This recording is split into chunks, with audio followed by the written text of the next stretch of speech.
আচার্যদের জন্মদিন ৮ তারিখে, তার উপলক্ষে আমাদের এই সৎসঙ্গের আয়োজন। সত্যি আমরা কোনোদিন ভাবতে পেরেছি যে আমরা আচার্যদের জন্মদিন করব, জন্মদিন পালন করব? এটা আমাদের অনেক পুণ্যের ফল, আমরা অনেক ভাগ্য আমাদের যে আমরা আচার্যদের জন্মদিন পালন করতে পারছি। এই আচার্যদের জন্মদিনে আমরা তাদের কি উপহার দেব? তিনি বলেছেন, যে কাকিমা বললেন যে যারা অসহায়, যারা অসুস্থে ভুগছে, যাদের কঠিন রোগ, তারা ট্রিটমেন্ট করতে পারছে না, অনেক কষ্ট, তাদের পাশে দাঁড়ালেই আমি খুশি হব। সত্যি আমরা ভদ্রকালীর মায়েরা আমরা সবাই মিলে সোদপুর গেছিলাম। একটা ছোট্ট শিশু, 3 বছর 3 মাসের শিশু, সে কঠিন রোগে কষ্ট পাচ্ছে, তার মা বাবা কান্নাকাটি করছে, কি করে সন্তানটাকে সুস্থ করে তুলবে। তাই এই বিকে ফাউন্ডেশন একটা সংস্থা, আচার্যদেবেরই আশীর্বাদ, সেই সংস্থার সাথে যে আমরা যুক্ত হতে পেরেছি, ভদ্রকালী কেন্দ্র, সত্যি আমরা অনেক অনেক পূর্ণ করেছি। তাই আমরা এই জার্নিটাতে আমরা যেতে পেরেছি।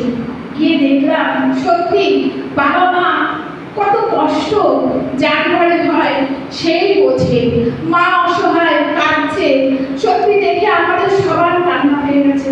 সত্যি একটা বাচ্চা শিশু সবে জন্ম নিয়েছে, সে কি বুঝেছে পৃথিবী? সে তো কিছুই বোঝেনি, তাও তার অত কষ্ট, অত একটা বড় কঠিন রোগে সে আক্রান্ত।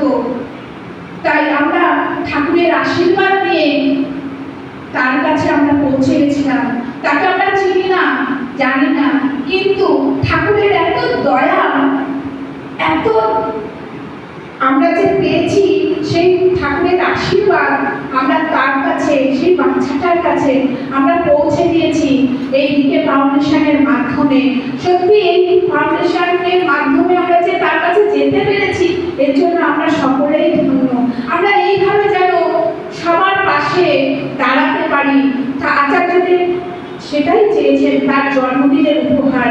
তাই আমরা তার জন্মদিনে এই উপহারটা তুলে দিয়ে আসতে পেরেছি, আর ঠাকুরের আশীর্বাদ তার কাছে পৌঁছে দিয়েছি। সেই বাচ্চা সুস্থ হয়ে একদিন আসবে আমাদের এই সৎসঙ্গে, আসবে, এটা আমাদের বিশ্বাস।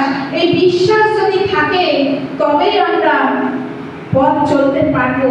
আমরা যদি বিশ্বাস হারিয়ে ফেলি, তাহলে কিন্তু আমরা সেইখানেই থমকে দাঁড়িয়ে পড়বো। ঠাকুর তো আছেন, সবার মাথায় দয়াল আছেন, আমাদের ভয় কিসের? ঠাকুর তো বলছেন, আমি আছি আছি আছি, আমাকে ধর, আমাকে বিশ্বাস কর। তাই কথাই সেই বাচ্চাটার মাকে বাবাকে বলেছি আমরা, যে ঠাকুর আছে, বিশ্বাস করুন, ঠাকুর আপনাদের সন্তানকে আপনার কোলে সুস্থ হয়ে আপনার কোলে ফিরিয়ে দেবে, এটা আমাদের বিশ্বাস। তাই ঠাকুরের কাছে সেই বাচ্চাটার জন্য প্রার্থনা করি।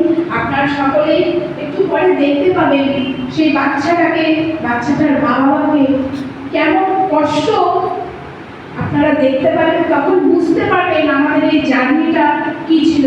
আমরা চাই ভদ্রকালীর মায়েরা, দাদারা, আমরা সবাই মিলে হাতে হাত মিলিয়ে আমরা এই জার্নিতে যুক্ত হই।